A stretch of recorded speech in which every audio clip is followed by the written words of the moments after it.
You come see me on tour in Rutherford, New Jersey, Minneapolis, Minnesota, Ontario, California, Las Vegas, Davenport, Iowa, Chicago, Illinois. We're doing a live panel video show, special surprise guests on that show, and Grand Rapids, Michigan. Go to jimmydore.com for a link for tickets, and make sure you go to Jimmy Dore because they don't want to buy it from a second reseller. Hey, guess what? 50 years later, the NSA keeps details of Israel's USS Liberty attack secret. Now, if you don't know anything about this, a lot of people say what happened was that Israel attacked the United States USS Liberty to get us dragged into a larger war. But here's some of the background. On June 8th, 1967, an Israeli torpedo tore through the side of an unarmed American naval vessel called the USS Liberty. That was approximately 12 miles off of the Sinai coast. So Israel shot a torpedo at an American ship. Just so you know, that's the facts. Nobody did. The ship, whose crew was under the command of the National Security Agency, was intercepting communications at the height of the Six-Day War when it came under direct Israeli aerial and naval assault. Reverberations from the torpedo blast sent crewmen Ernie Gallo flying across the radio research room where he was stationed. Gallo, a communications technician aboard the Liberty, found himself and his fellow shipmates in the midst of an attack that would leave 34 Americans dead and 171 wounded. Although the assault on the USS Liberty was among the worst attacks in history against a non-combatant U.S. naval vessel, the tragedy remains shrouded in secrecy. I wonder why. The question of if and when Israeli forces became aware they were killing Americans has proved a point of particular contention in an on-again, off-again public debate that has simmered over the last half of century. The Navy Court of Inquiry's investigation proceedings following the incident were held in closed sessions. I wonder why. And the survivors who had been on board received gag orders forbidding them from ever talking about what they endured that day. It's almost like Israel has a stranglehold on our government. The Six-Day War between Israel and its neighbors, Jordan, Syria, and Egypt, was a conflict that the United States chose to stay out of, despite Israel's entreaties for military support. Egypt and Syria were Soviet allies and at odds with American-aligned Israel. The local conflict could easily have turned into a direct conflict between the superpowers, which neither the United States nor Russia wanted. The countries directly involved were left to fend for themselves in what proved to be an overwhelming military and territorial victory for Israel, one that doubled the fledgling country's size in less than a week. Though the United States refused to intervene on behalf of its ally, it was nevertheless eavesdropping on Israeli military communications during the war. Over the course of Israel's remarkable territorial acquisitions and military victory, it allegedly committed a war crime by slaughtering Egyptian prisoners of war in the city of El Arish in the northern Sinai. Journalist James Bamford argued in his 2001 book, Body of Secrets, that the USS Liberty's proximity to the Sinai and its ability to intercept Israeli motives and activities during the Six-Day War might have prompted Israelis' attack on the vessel. Oh, really? Other national security experts, including Steve Aftergood, of the Federation of American Scientists, they dispute Bamford's analysis. I think they actually have some pictures of him on Epstein's Island. Steve Aftergood? Aftergood. What about Dan Before Bad? Aftergood and Before Bad, who directs the FAS project on government secrecy, the killing of Egyptian POWs. He says it never happened. Oh, boy. They got pictures about this guy. There appears to be no verifiable evidence that such a massacre ever took place, and Bamford's description of events at El Arish doesn't hold up, Aftergood wrote in a 2001 following the publication of Body of Secrets. You should change his name. I already don't trust him. Because it's Aftergood. Yeah, I know. It already sounds like a fake name. It does. Ultimately, both the United States and Israel's investigations deemed the attack on the Liberty an accident that resulted when Israel mistook the American spy ship for an Egyptian freighter. Bamford considers that conclusion a cover-up. However, citing the gag order, if that's what really happened, why is there a gag order issued to the survivors, as well as the fact that NSA's deputy director at the time, Luis Tordella, referred to the Israeli Defense Forces preliminary inquiry into the attack a nice whitewash. Still, other sources assert that any notion of cover-up is mere paranoia. Okay. According to the spokesperson at the Israeli Ministry of Foreign Affairs, the Liberty assault was a tragic accident, just like their bombing of Rafah. That was settled between the parties involved years ago. As is the case with many of these matters, there are always good conspiracy theories to go around, but they never hold water. Yeah, like the sailors on the boat that said they saw what they saw. Yeah. The USS Liberty legacy indeed fed conspiracy theories, and Bamford is not alone in inserting a cover-up. The Liberty Veterans Association, an organization comprised of survivors of the 67 attack, has called for a robust and transparent investigation into the incident for decades, but to no avail. And now let me bring in our guest. Philip Turney is a U.S. Navy veteran who survived that attack on the U.S. Liberty on June 8th, 1967. The attack resulted in the deaths, well, we already said 34 American servicemen and 172 others were injured. Turney was a young petty officer at the time, was one of the survivors of the incident, and his book, What I Saw That Day, Israel's June 8th, 1967 Holocaust of U.S. servicemen aboard the USS Liberty and its aftermath, is a personal account of his experiences of the attack. He also serves as president of the USS Liberty Veterans Association. Welcome to the show, Philip Turney. How you doing? Thanks for being here. Well, thank you, Jimmy. I'm honored to be here, and it's not very often that we get a chance to speak out about the USS Liberty in a venue like this. It's so important for people to understand that our ship was set up to be slaughtered by the Zionist state of Israel, by the government of the United States, and the hitmen were the Israelis. LBJ set us up to be slaughtered by the Israelis to bring the United States of America close to a nuclear war supporting Israel against Nasser. That was the whole plan. Our only sin was we survived, to tell the truth. And they took away our First Amendment rights to free speech. So now, are you breaking the gag order right now?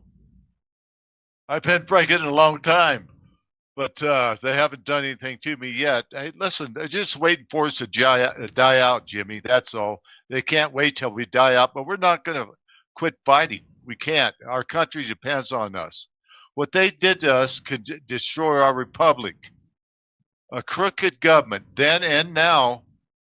Ever since LBJ to now, nobody wants to investigate the USS Liberty, including the Congress from then in 67 to now. They have one master, and that master doesn't lie in the United States. And that master is Zionist Israel? Absolutely. Absolutely.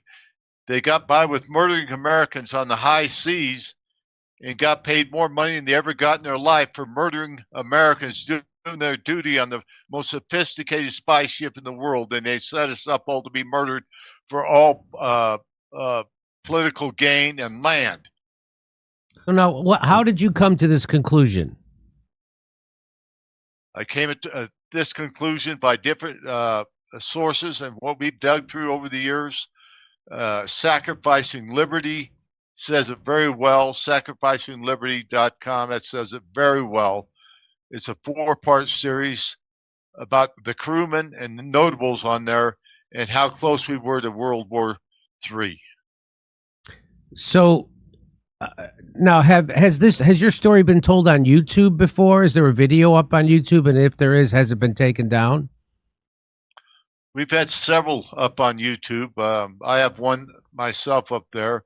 It's the real truth about the USS Liberty. But James Bamford, you were talking about him. He's a great supporter. He was at our last reunion, and he's still speaking out as hard as he can because he knows we got screwed by our own government, and that's why nobody wants to listen to us, because they're covering it up. They're just waiting for us to die. We're the biggest whistleblowers in the world, but nobody gives a shit. Go ahead. Kurt has a question. What do you want to say, Kurt? I can't remember what the unit was called, but I thought they were Green Berets, and in beginning of Vietnam, they were doing covert missions all up and down in North Vietnam, and then we had that fake war we started. Yeah. And I think they got thrown under the bus. Like, didn't that... Do you know what I'm talking about? Absolutely, I know what you're talking about. You bet they got thrown under the bus. Yeah, that's what we do. And then just to get in World War I, remember they put people on purpose? Woodrow Wilson put people on that boat. The Lusitania? What? Yeah, is that the one that they struck? So every single time we have one of these wars, you'll notice there's a sacrifice. Your Pearl Harbors, your USS Liberties. There's a your building sevens. Your building sevens. And I mean, it's not just Zionists. I think they're kind of antagonistic, the industrial complex and them, but it's a big coalition that makes these deals to do this. And you could see they just sacrifice. They have a sacrifice before every big war, which in turn is almost like a giant blood sacrifice. And so what do you think, why do you think the attack wasn't more successful on the U.S. Liberty? And what kept the United States from, jumping into the war? Well, what kept them not jumping into the war is we didn't sink, but rescue aircraft was sent to us. And we called not once but twice, but 3 times from the Saratoga and the America. The American pilot has already said, "Man, we wanted to come help you. We wanted to come help you, but return to base. Liberty doesn't need help." They left us after be slaughtered. Wow. LBJ called the aircraft back. So did McNamara. From the USS Saratoga and USS America, they called them back and left us out there alone. And so what do you think made them finally send the planes to come get you? Well, Israel apologized and says, "Oh my goodness, this is a tragic, tragic, tragic mistake. We're so sorry. They did everything they could to sink us and they couldn't do it. We didn't fire a shot. We kicked their ass." So, was this not because it wasn't their Air Force? It was like their Navy. I think I might have seen you on something before. Because I remember when I first heard this story, I was like, how come I've never heard this before? But were you the one saying about it because it wasn't the ones that were kind of good, the Air Force? It was like their Navy or something that wasn't as good as flyers. That's why you guys survived. Was that you or somebody else saying that? It could have been somebody else. You know, Israel prides themselves on their expertise. So they did everything they could to sink us. 850 cannon rocket holes in us. Napalm burning us up. Over 5,000 armor-piercing bullets in the ship. A 40 by 40 foot hole in the starboard side of the ship. They shot our only 3 life rafts out of the water. No, they shot 2. They took one aboard their boats as a trophy of the kill. They sent troop-killing helicopters over to finish us off, and all of a sudden they just took off because Israel said, well, they got caught. Johnson and nobody could hide it anymore. Everybody knew about it. And so there's never been a congressional hearing, an open hearing about this where you've gotten to testify? No, Jimmy, there never has. We tried, but I did testify in front of the New Hampshire Congress on foreign relation affairs, 2 other shipmates and myself, asking them to open at least an investigation of the real truth. A transparent investigation is all we want. And so were you discharged immediately after this, or did you stay in service for a while? I got discharged December the 12th, 1967. And I re-enlisted in the 70s, and guess what ship I went aboard? USS Maddox, DD-731, Tonkin Gulf. Wow. So what made you want to re-enlist if you knew that your country had already once set you up to be murdered? To be honest with you, I wasn't working. I couldn't get a good job. I went back there. I have a child, a wife. and I went back into the Navy so I could fulfill my obligations. I did that for several years, and then I got out again, and I never looked back. I don't blame the Navy. I blame our leaders. Yeah. John McCain, all of them. In fact, the senator, he was approached by a person, James Morse, when he was running for president, asking about USS Liberty. What about the USS Liberty? Get out of here, jerk. This is McCain saying, get out of here, jerk. Shut up, jerk. Really? Was it, Philip, wasn't McCain, because this makes me laugh, this fact, but I don't know if it's a thing, but he has like, the amount of medals he has, they broke down how many hours of service it took him to earn them, and it's like the shortest of anyone ever enlisted because they're all bullshit. Yeah. Yeah, absolutely. Just they sent him off the USS Forrestal, got him off that ship because he wet started his engine, and they had a bunch of fires and killed people, and so they got him off the ship right away because his daddy was the admiral. Oh, really? Okay. And so have you, has there ever been any elected official in Congress that has given you help? Yes.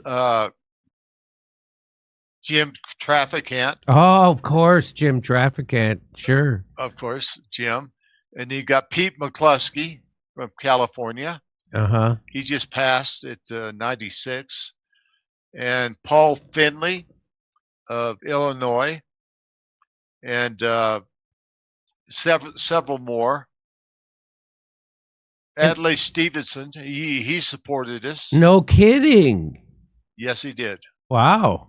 I was from Illinois, so I know who that is.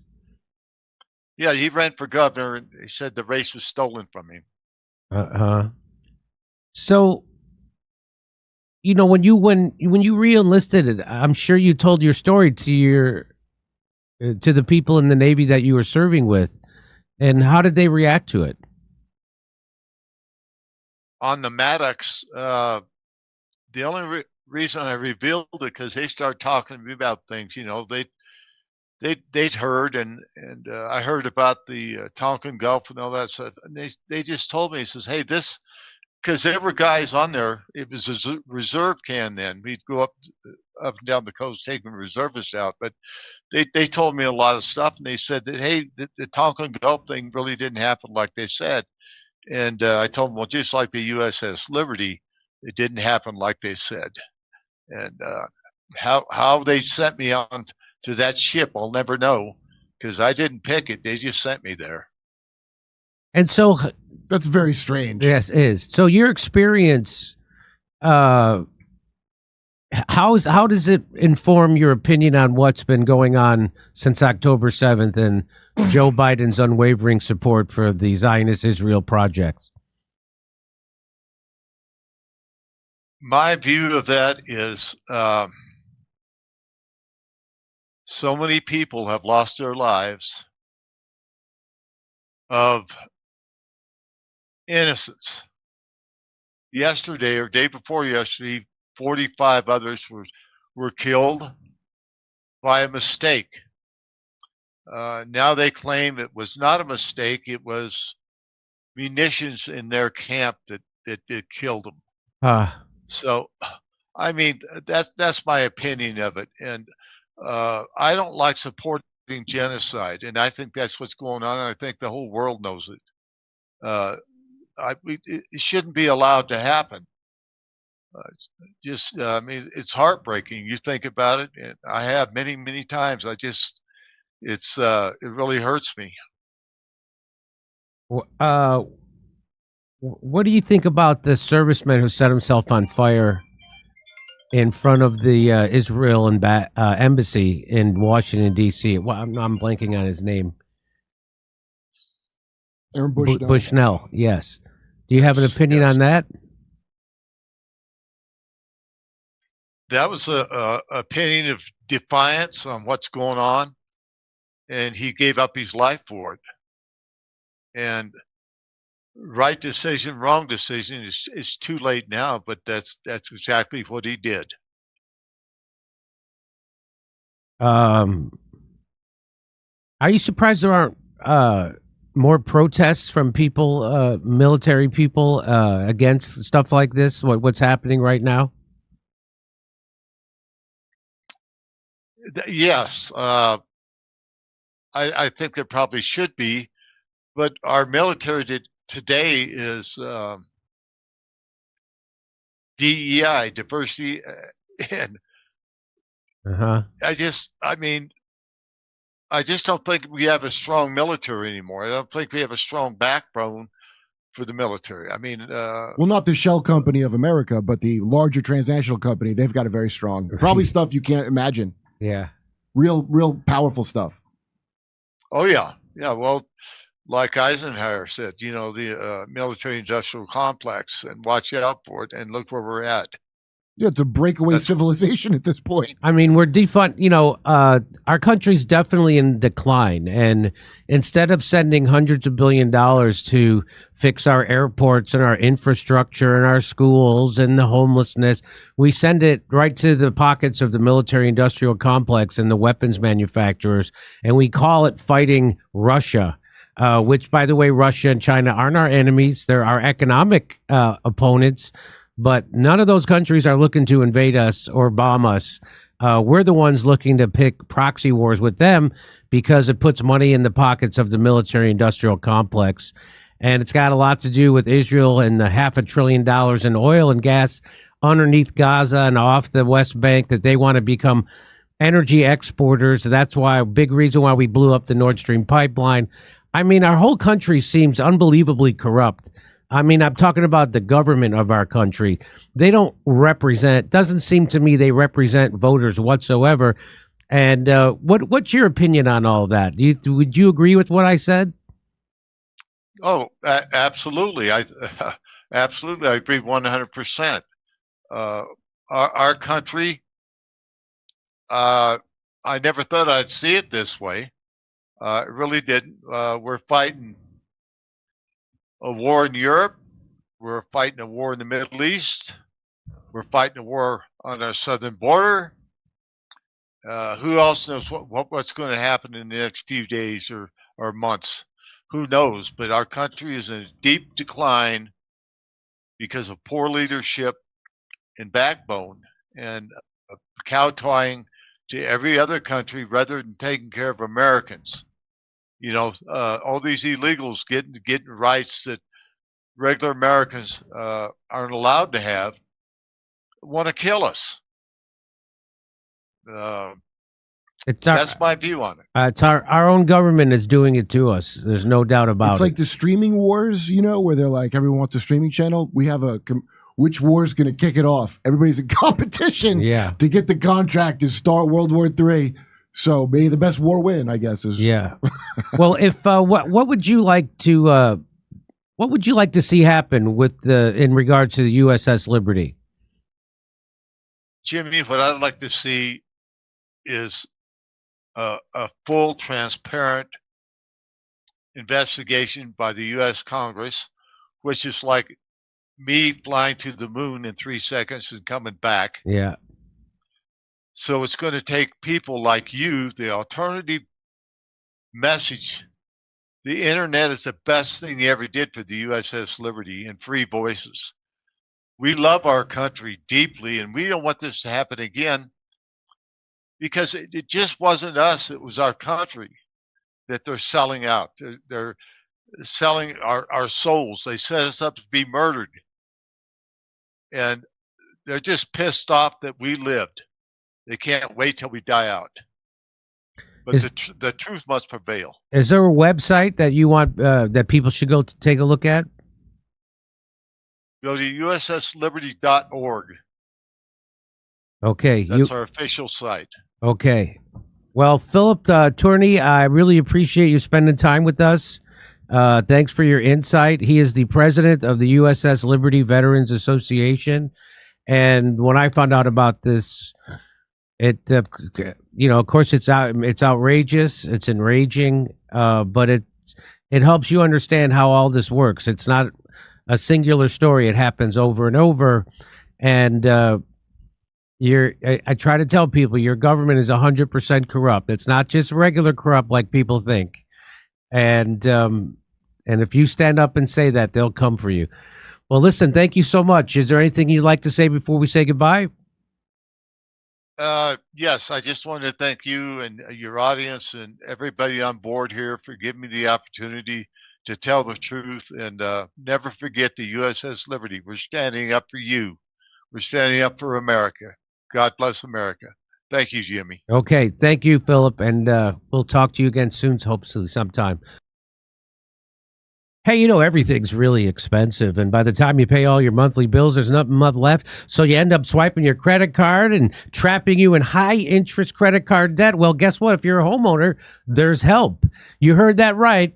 American Financing can help you. Interest rates have dropped into the fives. That's right. They've dropped into the fives. That's a much lower credit interest than your credit card. So what do? You call American Financing because they're saving customers an average of $854 a month by using the cash in their home to pay off their higher interest credit card debt. That's $10,000 a year. That's right. Make the free 10-minute call. Free 10-minute call to see how much you can save.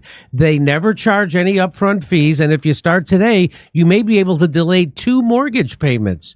So call 888-804-0303. That's 888-804-0303, or visit AmericanFinancing.net/Jimmy.